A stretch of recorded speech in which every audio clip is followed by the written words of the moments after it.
তবে আপনাদের কাছে আমি জানতে চাই, এই যে শীতের রাতে বসে আছেন, কি ওয়াজ শুনতে না আওয়াজ শুনতে? জোরে বলেন। কারণ এখন তো বাংলাদেশে ওয়াজের চাইতে আওয়াজ বেশি হয়, কথা বলে না। নাম থাকে ওয়াজ মাহফিল, কিন্তু বক্তা বলে সব কিচ্ছা কাহিনী। কে তাল গাছে উঠছে, কে বট গাছে উঠছে, কথা বলে না। পদ্মী হেঁটে গেছে। 3 দিন আগে এক বক্তার মাহফিল, আমার আগে সে ওয়াজ করছে, আমি দেখতেছি সে 29 মিনিট, এরপরে 60টা গজল গাইছে 1.5 ঘন্টা সময়ের মধ্যে। আমি চিন্তা করলাম, 1.5 ঘন্টা সময় 29 মিনিট জিকির করলে আর 60টা গজল গাইলে, তো এই যে 60,000 কন্টাকে আসলো, তো ওয়াজ করলো কখন? কথা বলে না। জিকিরে গেছে 20,000, জিকিরে গেছে, গজলে গেছে আরো 20, আজ যে শান টান গাইছে ওতে আরো 20।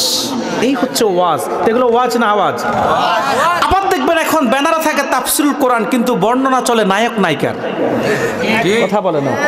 কে কত সুন্দর, কে বিশ্ব সুন্দরী, কে আঞ্চলিক সুন্দরী, কথা বলে না। নায়ক নায়িকার বর্ণনা দিয়া কে বুড়া হয়েছে, কে জোয়ান আছে, কথা বলে না।